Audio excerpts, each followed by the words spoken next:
Make a life for myself.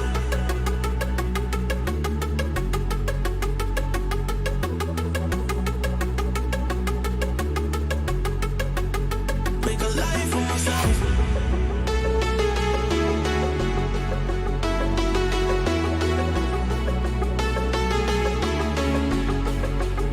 Make a life for myself. Make a life for myself. Make a life for myself.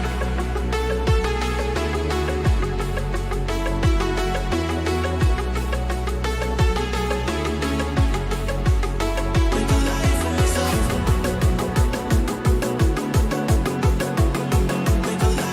myself. Make a life for myself. Make a life for myself. Make a life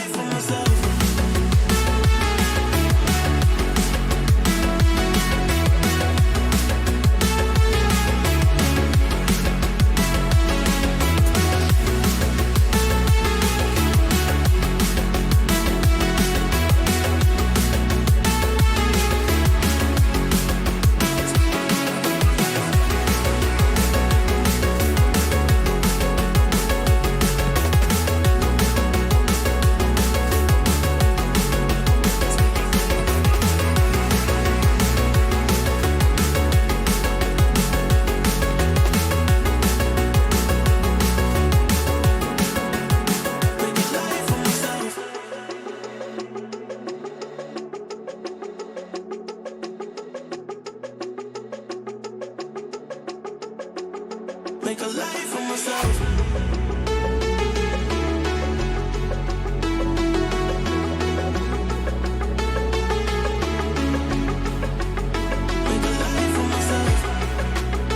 myself.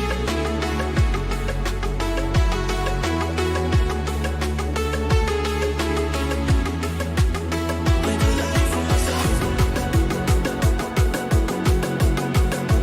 Make a life for myself.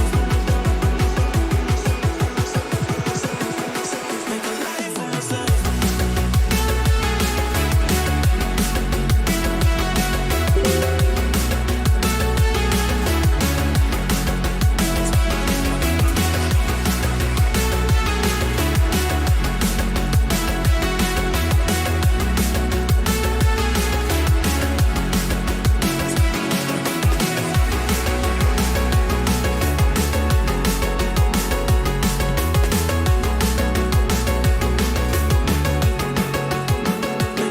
for myself. Ladies and gentlemen, boys and girls from all over the world, my name is Brandon Davis. I am the CEO, CFO, C of all the O's of the Rags to Riches community, co-founder of Texan. And as always, I have no idea why you are here. You must have something better to do with your time, with your energy, with your attention. Let's check chat. Vibra Finance CEO, Alpha Time, Fidelity Scale BTC. Anyone? Pretty much. Let's do a little music here. Yeah, we do a little bit of that. Taryn, what's up, Taryn? How is life? Facing reality. Boom! BWG, just when I thought this day couldn't get any worse, this Ginge decides to stream. Facing reality. Element Hex, excited for another great stream. Blue Bum, you think they're at the can't fight us stage, have decided to join us stage already? Pay attention to the stream and let me know what you think. Where are we in the stages? Mego, good evening. Stay together in sickness and in health. Chaztown, I have them both ready. Popcorn and a drink. The soap operas continue.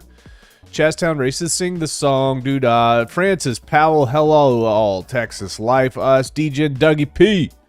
Yo, Rags. Congratulations on it, baby. Thanks for adding the P to DJ and Dougie. I appreciate that. Marcus99, what's up, all? Ryan, finally, what you been up to, Rags, man? I've been observing. Observing, man. Facing reality, what is up? Sam says, were your ears burning? The only Juanito, get it, Rags. All right, cool. Money Gain Crypto, dude, what's up, man? Money Gain Crypto, bro. You're out there starting fist fights on Twitter, man. Staying up late, it's past your bedtime. What's going on, man? Philosophy, let's make it happen. Steak and Bake JDB, what's up? Zane and one more beer and then bed. Dixon Cider. It's really Brandon Biden, though. Uh-oh. All right, guys, ladies and gentlemen, boys and girls. Let's get into this. First off, I want to let you guys officially know, and this is inspired by Money Game Crypto here. I found Satoshi. Ladies and gentlemen, in my massive amount of time that's dedicated to researching all the intricacies of cryptocurrency, I was actually able to find the man, the myth, the legend, Satoshi. And I have a feeling you're going to let me share that here, so let's share it. Guys, you saw it here first. Here we go. Seized by the Romanian authorities. Very interestingly also here, they detail this. The money that they say they wanted to seize included €52,500, $17,000, £10,000, but also over 21 million Bitcoin for that. Ladies and gentlemen, they seized over 21 million Bitcoin from Andrew Tate. Now, he must have some type of inflation bug. He must have a backdoor to the code that nobody knows about. But guys, I found Satoshi. All right, 21 million Bitcoin. Let's hear it again. Seized by the Romanian authorities. Very interestingly also here, they detail this. The money that they say they wanted to seize included €52,500, $17,000, £10,000, but also over 21 million Bitcoin. For those of you who have followed the value of Bitcoin, that works out as nearly $400 million. Okay, this math is so screwed up. That's billions. I mean, trillions. 21 million Bitcoin times, what is it, 28,000 right now? This guy screwed up on some, what, 5.8 bill? $588 billion. I mean, how could he be more wrong on so many levels? How is that allowed to even be on air? First, Andrew Tate doesn't have 21 million Bitcoin. Second, 21 million times 28,000 is not 488 million. It's 588 billion. Dear God Almighty, we found Satoshi in the flesh. It was the Tate brothers the whole damn time. I knew it. God bless America. All right, here we go. Here we go, ladies and gentlemen. Let's get into this. The first thing I'm going to share, if you guys have noticed, we have a little bit of a pumpage here. All right, this is the daily chart. This is for Bitcoin. So I'd say over the past, 4 or 5 days, we're up about almost 10% on Bitcoin. People are excited. There's a buzz in the air. And it's very interesting because when push comes to shove, nobody cares why the price is where it is. All they care is that their bank account or their Bitcoin wallet or their Ethereum wallet, their MetaMask, their Ledger has more dollar value than it did the day before. That's the only thing that matters in cryptocurrency. And I think we've established that. All these narratives about screw the Fed and all that sort of thing go out the window once people start seeing green candles. And this is something that I've talked about quite a bit. You know, take somebody that you really hate in cryptocurrency. For example, a lot of folks in cryptocurrency hate Richard Hart. They're going to forget about everything when PulseChain pumps, PulseX pumps. Okay, if he makes them rich, they're happy. If the price is going down, they're mad. It's kind of funny, right? So I want to remind you guys saw the title of this show here. And I want to remind you that these companies, these entities, these governments represent trillions and trillions of dollars. And for some kid on Twitter or some kid on YouTube to say that these guys don't know anything, that's stupid. It's absolutely stupid. It's naive. It's ignorant. These people can put hundreds or thousands of people on the same problem to solve that problem and to play chess better than anybody else out there. If there is money to be made, they are going to go find that money. And the plans that have been set in motion have been going on for a very, very long time. My cat almost got punched off the table. He popped up right in my face. All right, go on, cat. All right, pushed him off. So this is the thing that I want to tell you guys. Very, very interesting stuff here, actually. Fidelity, Schwab, Citadel Securities plan to launch a new crypto exchange. Now, I want you to pay attention to this date. And you guys might not be able to see it. I'll zoom in here a little bit. This is September 13th, 2022. All right, September 13th, 2022. This went under the radar, relatively speaking, okay? So let's read into this. A consortium of financial heavyweights, including electronic trading giant Citadel Securities and brokerages Fidelity Investments and Charles Schwab Corporation on Tuesday, announced plans to launch a new cryptocurrency exchange. All right. Now, again, this was 9 months ago. Other backers of the new exchange include high-speed trading firm Virtue Financial Incorporated and venture capital firm Sequoia Capital and Paradigm. We've heard those names plenty of times. Now, most people would kind of just stop there, the first couple paragraphs. They don't really care about continuing to read, but we found something very important that I highlighted in pink here. EDX said in a press release that it would aim to serve both individual and institutional investors. It didn't provide a timeline for its launch. Okay, so the aim back in 2022 was to serve both individual and institutional investors. All right, I want you to remember that. It didn't provide a timeline for its launch, so we didn't know when this was going to launch. It said the technology to run its exchange would be provided by MEMX, Members Exchange, an upstart stock exchange founded in 2019 by some of the same firms that are backing EDX, which is Citadel Securities, Fidelity, Charles Schwab, and Virtue. Interesting here. All right, now let's fast forward to 2023.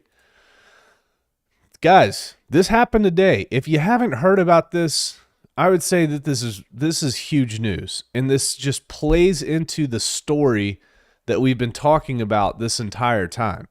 How the government and how the institutions are going to twist the arm of the market to get what they want out of it. And I'm going to make the case for that right now. Crypto exchange backed by Citadel Securities, Fidelity, and Schwab starts operations. There's a new exchange in the market, and it is backed by the absolute heavyweights of global finance, historically speaking. The biggest in the world, the biggest on the planet ever. EDX Markets. Remember that name, folks. EDX Markets won't directly handle customers' digital assets or directly serve individual investors. Okay. Remember what I told you to remember on this previous slide? Right here it says EDX Markets won't handle customers' digital assets or directly serve individual investors. So is this allowing me to highlight that? It is. Good. Let's go back one slide. EDX said in a press release, this was in 2022, it would aim to serve both individual and institutional investors. So what has happened? What happened in that time frame? Okay, the biggest banks in the world, the big boys, they aimed initially to service everybody. How come they can't do that now? Does it have something to do with the government and the regulatory agencies saying, we will play ball, but you cannot serve individuals? Does this sound like something that the government would do? Is this really leveling the playing field? We're going to aim to answer these questions. That's a very interesting question to ask too. Why the change? Why the change in such a short amount of time, relatively speaking? So let's keep going in here. So this is the big news, the huge news here. A new cryptocurrency exchange backed by Citadel Securities, Fidelity Investments, and Charles Schwab. Oh, and guys, just wait until I get into this. This is going to be great. Goldman Sachs, all of them. All right. The venture EDX Markets quietly began executing trades in recent weeks of cryptocurrency. We have all of this fluff. We have all this smoke and mirrors. We have all this craziness going on. The SEC quickly and quietly pushes through Promethean capital, okay? And that was a very, very quick process relative to the absolute nightmare that entities such as Coinbase has had and just got sued by the SEC. How do they get sued by the SEC where these players just fly under the radar, in and out real quick, good to go? We're going to continue to answer these questions as we go on. The launch shows EDX, remember, a consortium of the biggest players in the world have come together around this EDX marketplace. The launch shows that some of Wall Street firms remain interested in crypto despite a regulatory onslaught by the Securities and Exchange Commission in a market that has cooled off substantially over the past 18 months. All right, this is so important. Let me give you the time frame. EDX released a statement about the launch Tuesday, 9 months, only 9 months after the backers, which were the big banks, unveiled their plans for the crypto marketplace. You have companies like Gemini, you have companies like Binance, you've got companies like Coinbase that it has taken years and years and years to have any sort of clarity. And these guys do it in 9 months. Something fishy is going on, folks. And really, it's not fishy, okay? I'm framing this in such a way that gives a little like mystique and a little mystery to all this. But this just plays into what I've seen just about every single cycle. And it plays into what we see in terms of how government entities and bigger banks work. They work together. And not only governments and institutions work together, but also institution and institutions work together, okay, in a big way. And I'm about to show you how that is, all right? Goldman Sachs, JP Morgan, and Jane Street join who? Let's go back here. We highlighted this. Memex, all right? Memex was formed in about 2019. So I wanted to figure out who is this Memex person? What is this Memex company? What is this all about? So let's read about it. Let's get into this. February 2020. Okay, so we're going back 3 years and actually 3.5 years. So this article was on the tradenews.com, and I'll zoom in here. We want to figure out what this is all about. Goldman Sachs, JP Morgan, and Jane Street join Memex venture as launch date is set. Upcoming U.S. equity exchange Memex has gained the support of Wall Street players like Goldman Sachs, JP Morgan, and Jane Street Capital. Well, that's kind of crazy, okay? Why would all of these entities come together at this time and work together under this new exchange that is being launched?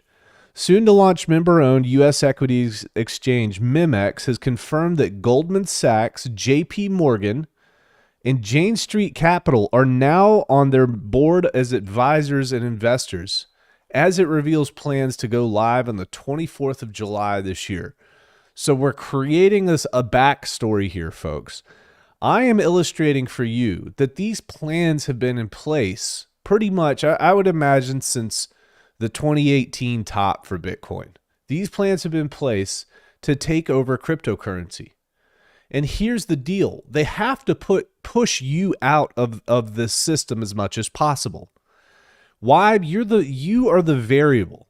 You're the variable that they cannot control. Retail is very neurotic when it comes to trading. They don't understand these things. And if you're out there trading these crypto assets, pumping these assets and dumping these assets, these big companies can't build business products on top of those. So they have to push retail out as much as possible.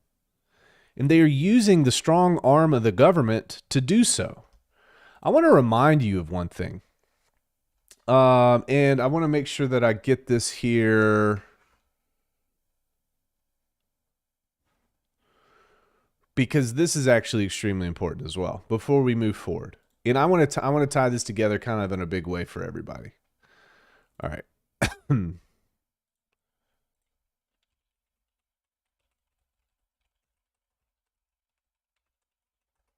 All right.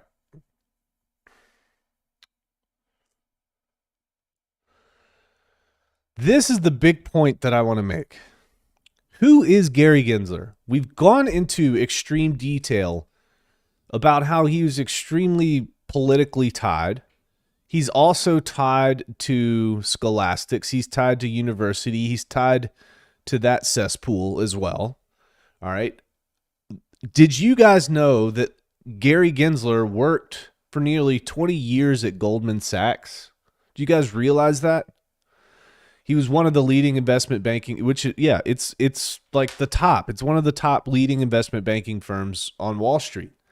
He became a partner and co-head of finance, and he's been provided a very, very deep understanding of the financial markets. So is it any mystery or any surprise to you that Goldman Sachs, JP Morgan, and all these other banking members have come together to use Memex as the way, as the proxy to be able to get a piece of this crypto pie? Okay, does that surprise you at all? Do you think that they aren't using the fact that Gary Gensler was one of them a long time ago and they're talking in backroom deals? Do you really think that they're just flying by the seat of their pants right now? Companies of this size would not put their name, reputation, and money on the line unless they had guarantees from the government. I'm here to tell you that that's how this works. And if you think anything different, I hate to say it, but you're absolutely wrong. Absolutely wrong. And you can live in this naive world and you can just kind of float around through life and reality and think that everything is fair and balanced. But it's crazy. And I don't even know how crazy it is because I'm not part of this. I'm not part of this thing. Okay. All right. We are pleased that these three prominent market participants are joining us in our efforts to increase transparency, reduce fees, and focus on technological innovation in the equity markets. We appreciate their financial commitment, but more importantly, we will benefit from their counsel through our launch and beyond. Check this out, guys. All right, remember what I said? They're all in it together, right? Institution to institution. Bank of America. Here are the backers. Bank of America, Merrill Lynch, Charles Schwab, Citadel Securities, E-Trade, Fidelity Investments, Morgan Stanley, TD Ameritrade, UBS, Virtue Financial are among the Wall Street players collaborating on the new exchange. All of these people have their own exchange. All of these people have the ability to make trades. Why would they be collaborating on this one unknown Memex brand new company that launched in 2019? Why would they be collaborating on that? Notice they fall just short of saying cryptocurrency, but check this out. Join us in our efforts to increase transparency, reduce fees, and focus on technological innovation. All right, this was in February of 2020. All right. Memex, Members Exchange, is an independently owned technology-driven stock exchange founded by members to serve the interest of its founders and their collective client base. The founding members, which include 9 major financial organizations. Like, what? This is crazy, guys. It's crazy that this is just on Wikipedia and it's out there for anybody to see, but nobody's looking. The founding members, which include 9 major financial organizations, claim they seek to transform the markets around the goals of transparency, innovation, and competition. Yeah, they're all together on this, and they want competition. They don't want competition. They want to push out competition. You're the competition. You guys are the competition. Okay? If you can't, they don't want you getting rich, because if you get rich, they get poor. You got to understand that.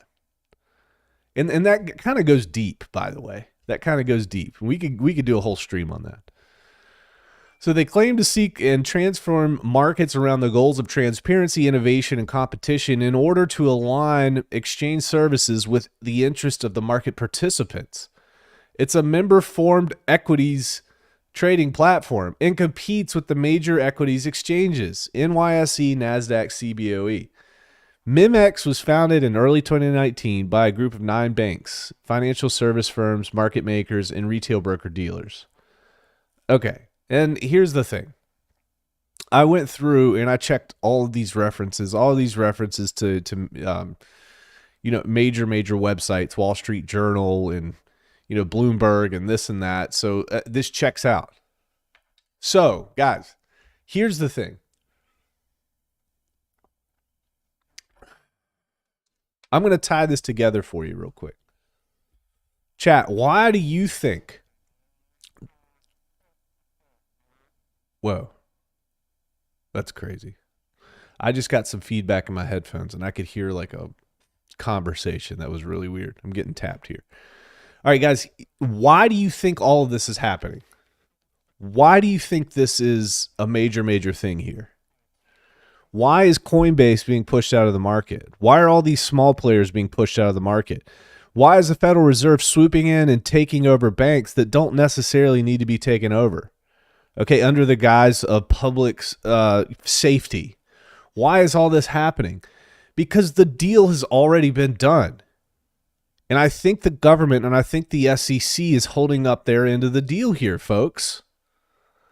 They're saying, all right, you could do all these things, just check these boxes, and we will push out your competition. We will push out your competition. That's our job. How will we push out your competition? We ain't going to do it legislatively. We're going to do it by enforcement. And we're going to keep doing it until somebody stops us. And we know that the unfortunate downside of the democratic process is it can be very slow and cumbersome. The amount of damage that can be done in just a couple years would take 10 years to unwind. And they realize that.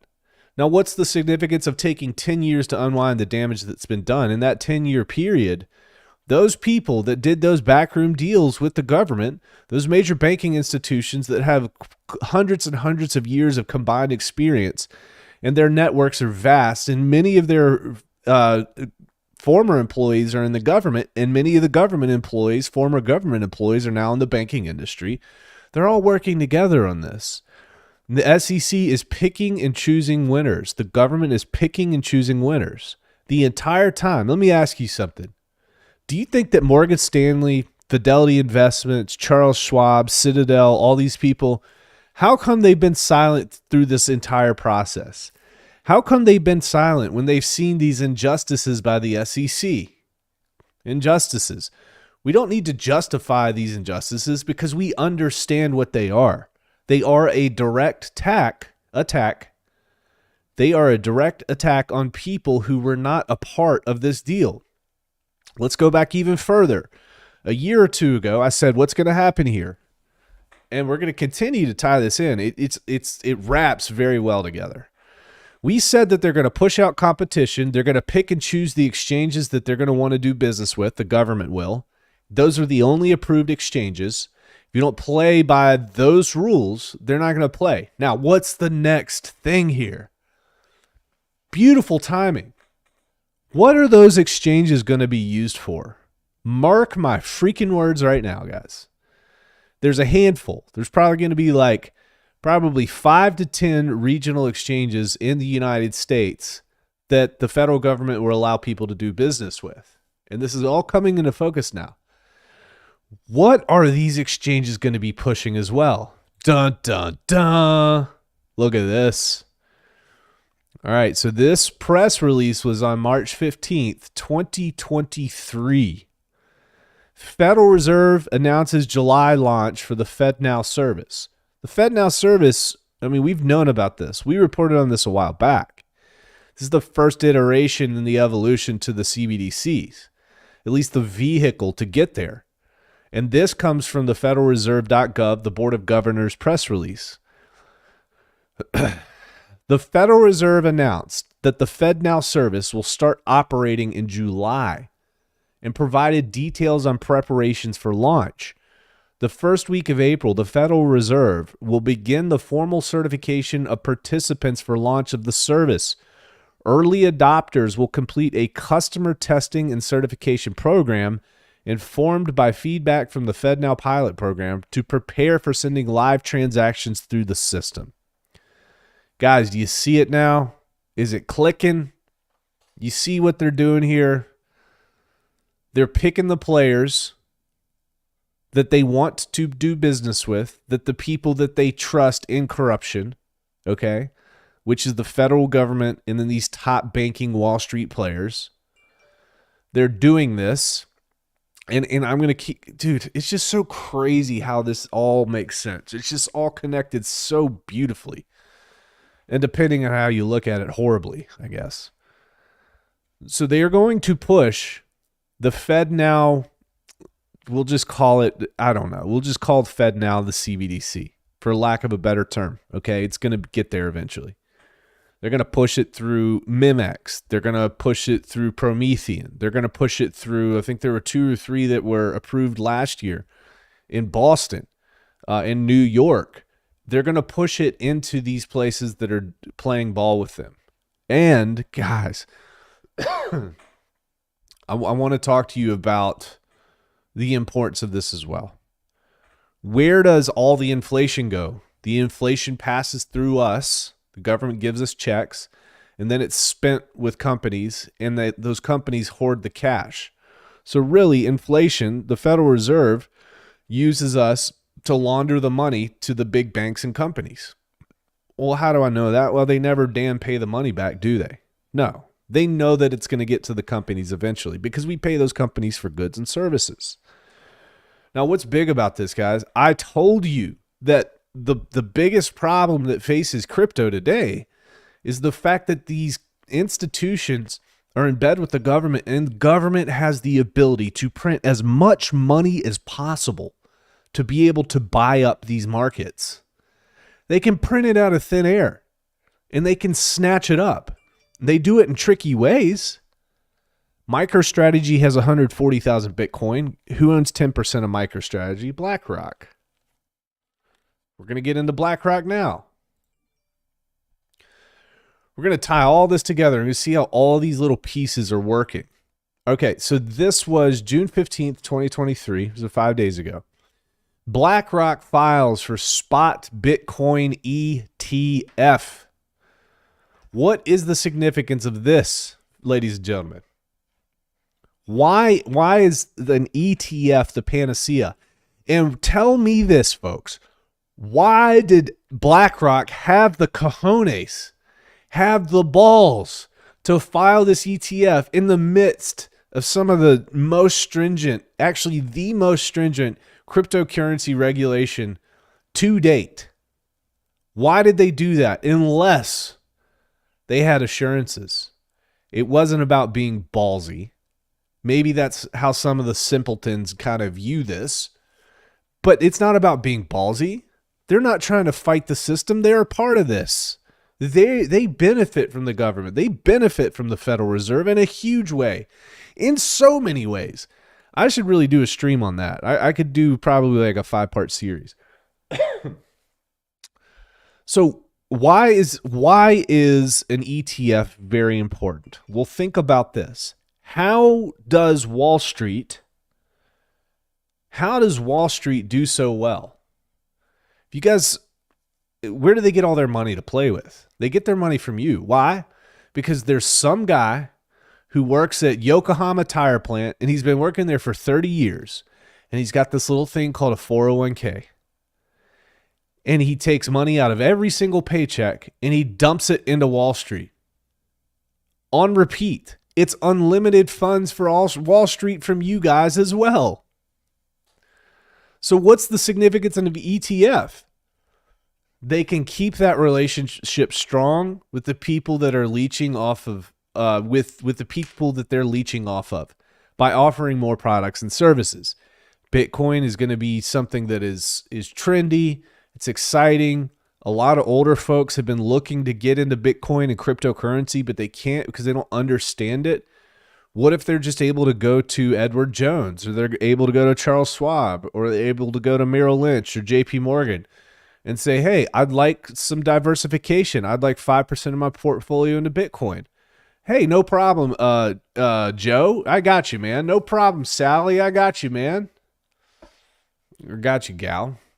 So what do? The financial advisor is able to very easily, now that there's a Bitcoin ETF, provide some type of allocation to that person's portfolio into Bitcoin.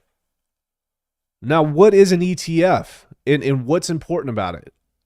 So for Bitcoin and cryptocurrency, an ETF is the panacea.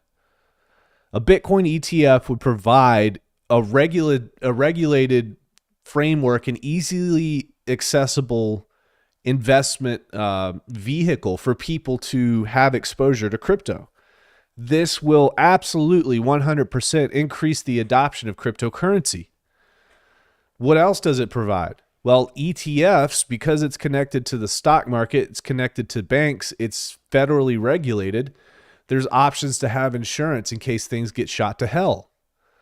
So, again, what does the government do? The government gobbles up private industry and innovation because it's able to offer something that nobody else can, which is the good faith and backing of the U.S. government, which, guys, it's mostly fake, and it's getting worse.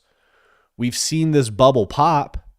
The way that they spin it makes it sound like everything's going to be okay, and it's not our fault, it's Russia's fault, or it's somebody else's fault. But that's, the market has difficulty competing with a government that can print unlimited funds. An ETF typically trades on major stock exchanges, allowing investors to buy and sell shares through the trading at day market determined prices. This could enhance liquidity in the Bitcoin market. Of course, it's going to enhance liquidity. You're talking about autopilot, man. All of these financial advisors, they're going to hop onto this. They're going to be like, here's the brand new hot thing. And they're going to incentivize their people to get involved in cryptocurrency and Bitcoin, etc. That's what's going to happen here. Regulatory oversight. Bitcoin ETFs require regulatory approval. Okay, I think I read somewhere, guys, you're going to have to fact check this because I have not. I think in terms of ETFs, I think BlackRock is batting something like 98.5% success rate. 98.5% success rate. So what do you think is going to happen here? Do you think they're going to get approved? Do you think that they're just like virtue signaling to the public and say, we stand with you in solidarity, screw that stupid government? No, that stupid government has made them filthy rich over decades and decades and decades and decades. This oversight can provide investors with a sense of security. Again, you have like 70% of all value in the United States is owned by regular people who are above the age of 55. So this is going to appeal to that crowd. Accessibility and convenience. ETFs are typically designed to be easily tradable and held in brokerage accounts, making them more accessible and convenient for investors.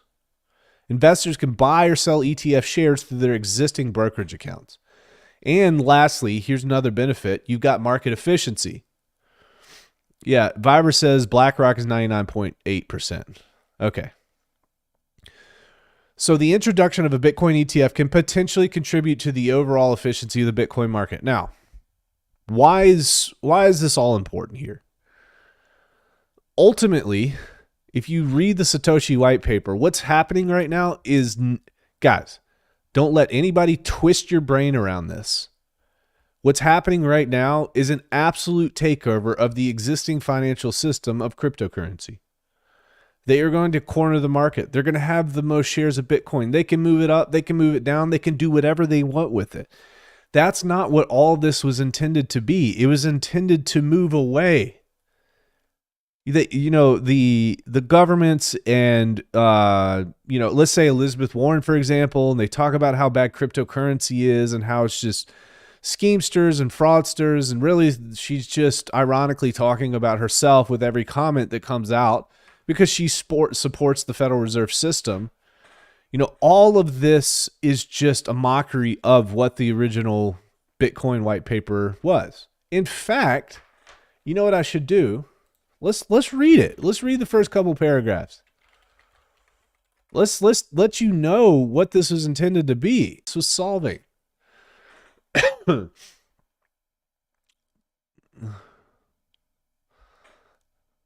Okay.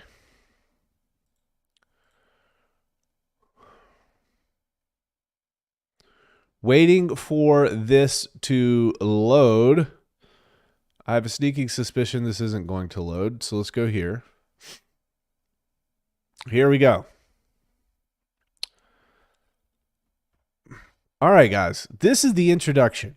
This is the introduction to the Bitcoin Satoshi Nakamoto white papers. And we know Satoshi's now Andrew Tate, who owns 21 million Bitcoin at a value of $400 million. That's only, what, I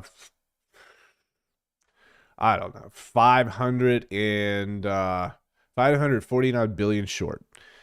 Abstract, a purely peer-to-peer version of electronic cash that would allow online payments to be sent directly from one party to another without going through a what?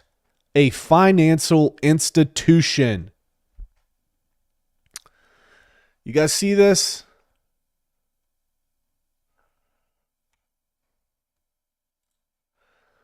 We are going backwards right now. We are not going forwards. We are going backwards. Make no mistake about it. A purely peer-to-peer version of electronic cash would allow online payments to be sent directly from one party to another without going through a financial institution. Digital signatures provide part of the solution, but the main benefits are lost if a trusted third party is still required to prevent double spending. Commerce on the internet has come to rely almost exclusively on financial institutions serving as trusted third parties to process electronic payments. While the system works well enough for most transactions, it still suffers from the inherent weaknesses of the trust-based model. When you give your money to this ETF, is this a trust-based model? Yes. What's the problem with this? There's a middleman involved. What's the problem with that? They're collecting fees off of your things. You should be able to keep those things. Everybody's getting a cut.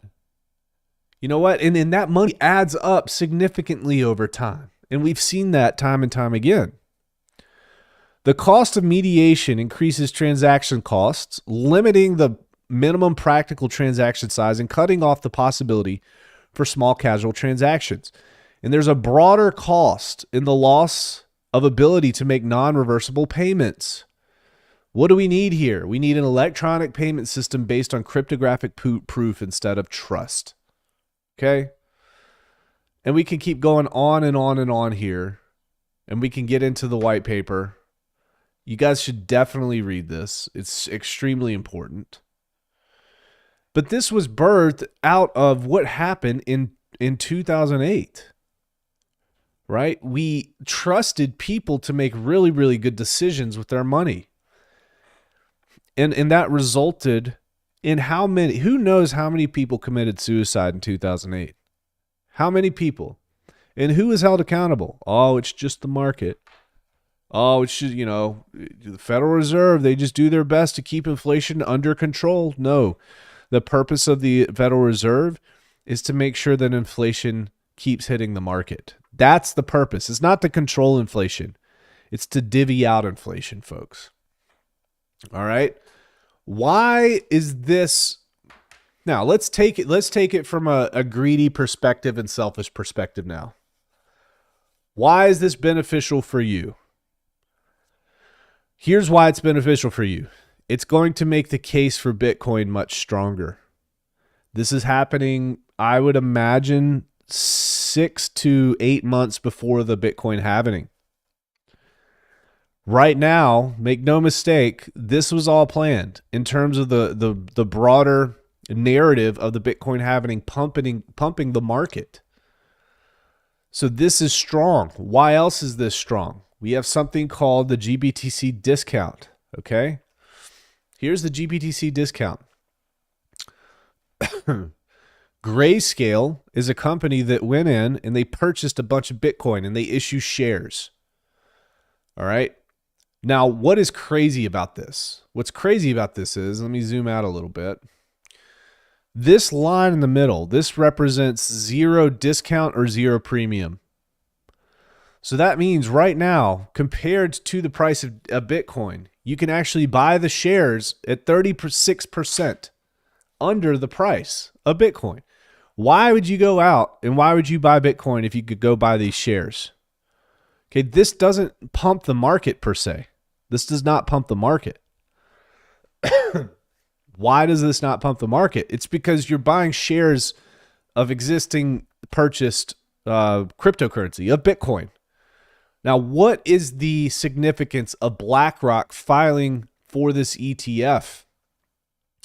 And what is the significance of BlackRock potentially creating a product that's very similar to GBTC?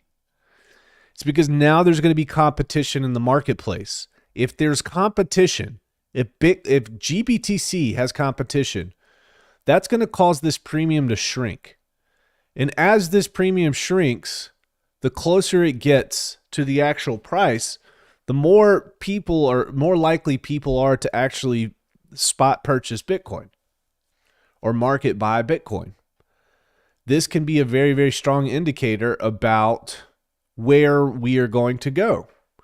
As you can tell, during bull runs, this GBTC premium, actually those shares are much more expensive than the actual price of Bitcoin. So people like to hold those until the market starts dumping, and then they dump their shares.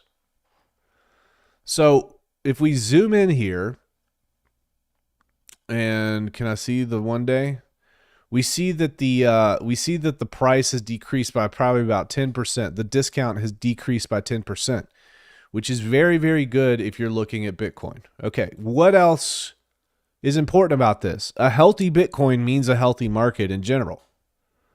Okay, so that means that your favorite cryptocurrencies, your favorite altcoins, Bitcoin's pumping, Bitcoin's healthy. If it slows down or if it starts to dip, money crashes through the floor and then it goes into altcoins.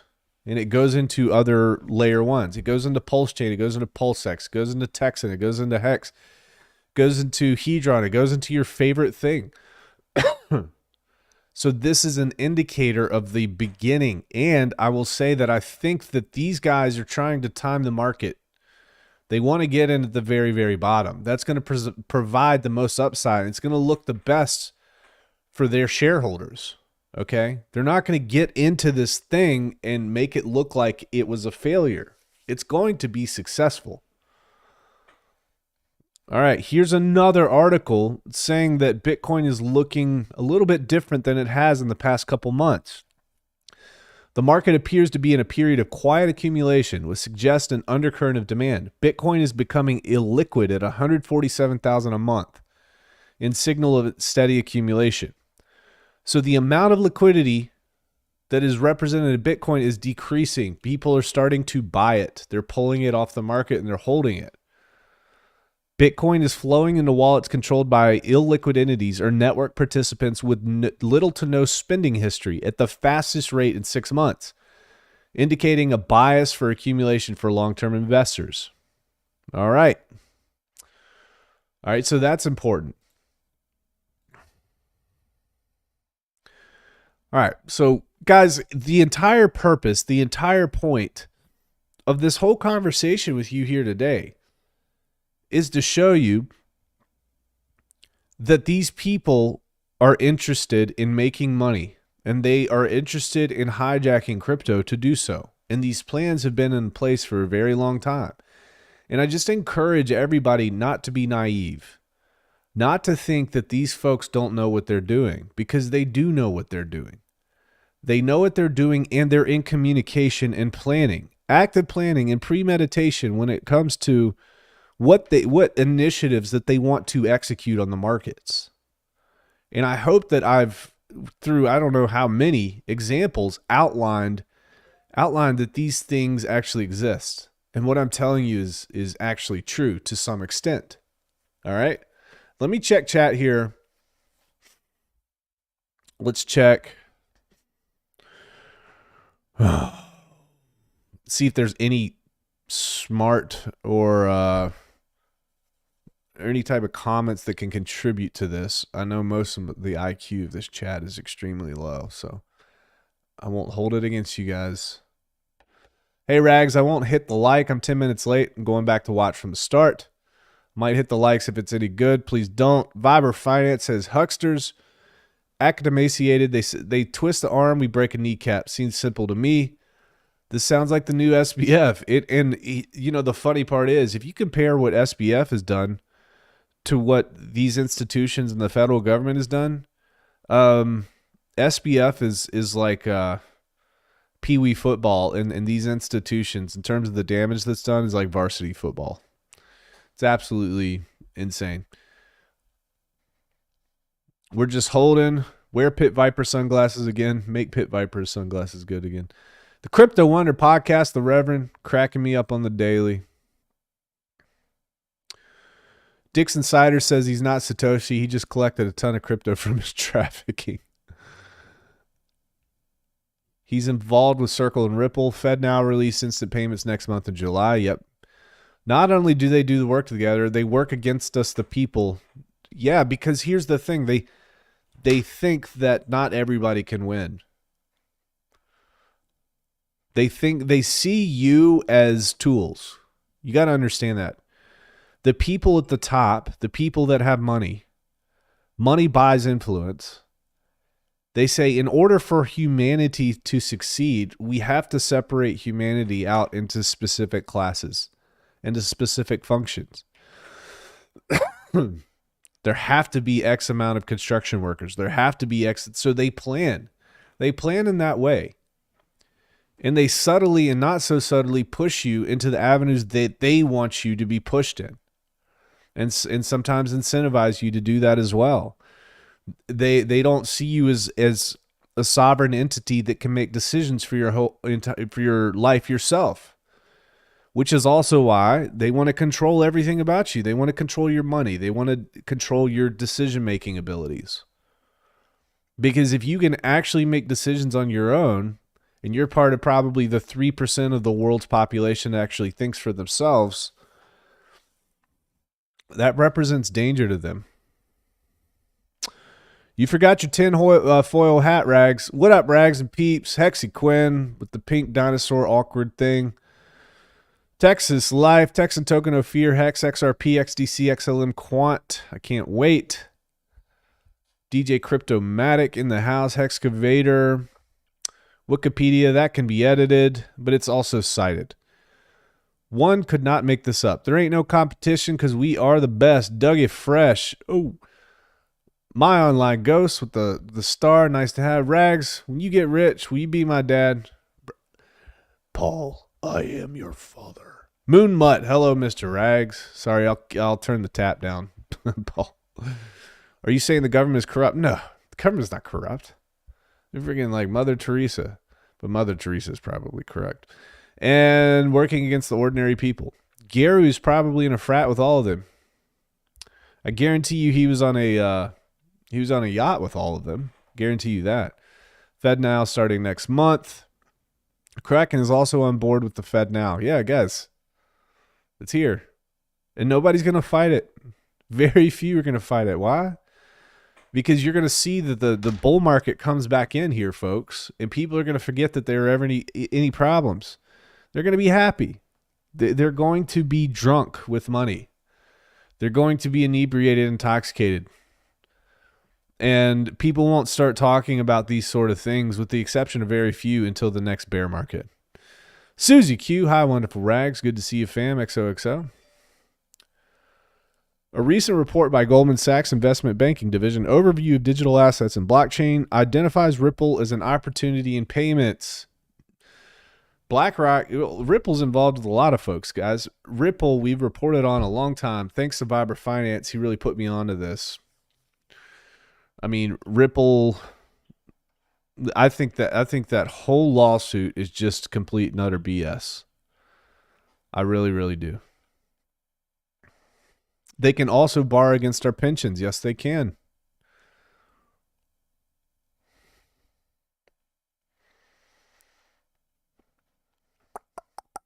Win PLSX Farm.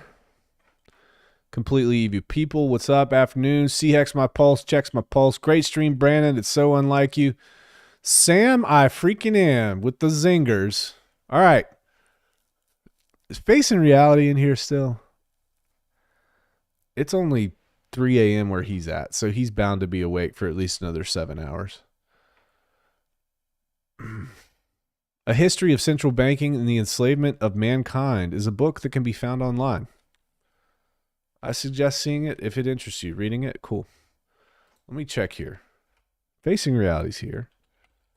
Facing Reality is here. Let me do this real quick. All right. Whoa. Got like a freaking 148 people in here. That makes no sense. All right, ladies and gentlemen, boys and girls, this is a special day. I want to show you guys something here. All right? I'll show you.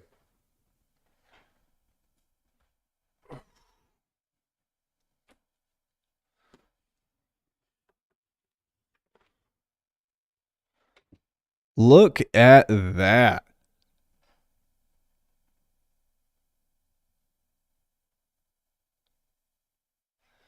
It actually backlights too, guys. Facing Reality created this for me, and he shipped it from wherever the hell he's from. It was a long way. Is that not awesome? So, you guys asked how you can become admins. The truth of the matter is, if you want to be an admin, you can bribe me. Okay? You can bribe me. Here's what's crazy. This thing back here, the Texan logo, I created that myself, and it was so cool to have somebody realize it and put it in real life. I'm holding this thing that's to the left of my head right now. Is that not the coolest freaking thing you've ever seen, dude? Is that not the coolest thing? Now, Facing Reality, here's your problem now. Your problem is there's going to be a bunch of people that want one. I mean, and it is pure. It's what is this, steel? I mean, good gosh, this thing is very heavy. I'm a big boy, man. This thing is heavy. It is no joke. I think it's part of it's like brushed stainless steel. So Facing Reality, dude, well done. If people want one, can they get one, or is just this one-time thing, or what's the deal, man? This thing is gonna. I'm building a new studio, so I'm gonna have this hanging up behind me very, very soon here. All right, Facing Reality, congratulations, you are now officially a moderator. Bing, bang, boom. Everybody -1 in chat. -1 in chat. Facing Reality bribed me from thousands and thousands of miles away. All right. And here's the problem. The Lord giveth and the Lord taketh away. So I've got to remove Sam as a moderator. Okay. So Sam is no longer a standard moderator for my chat. She pushed me too hard. Now, the only way for Sam to get her moderator status back is to cook me a nice ribeye. All right? That's about the only way that we're going to do that.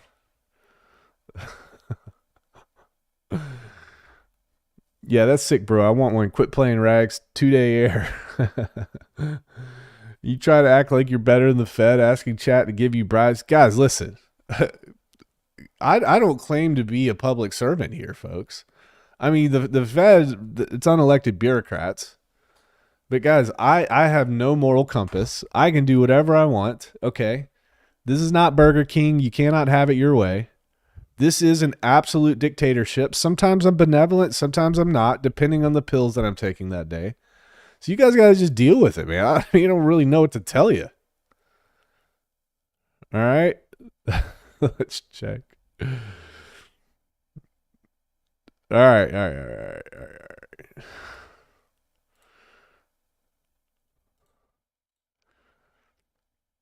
Yeah, good job, man. Facing reality, well done, man. That's badass. I mean, it's got to be one of the coolest gifts I've ever received.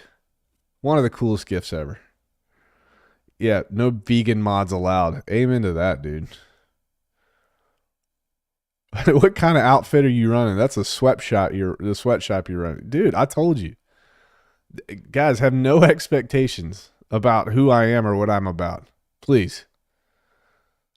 All right, we got 140 watching. You guys are no good. Down and dirty. Ladies and gentlemen, as a quick reminder, you know what it's all about. Rags to riches. Do not like, comment, or subscribe. Have a horrible evening. Goodbye.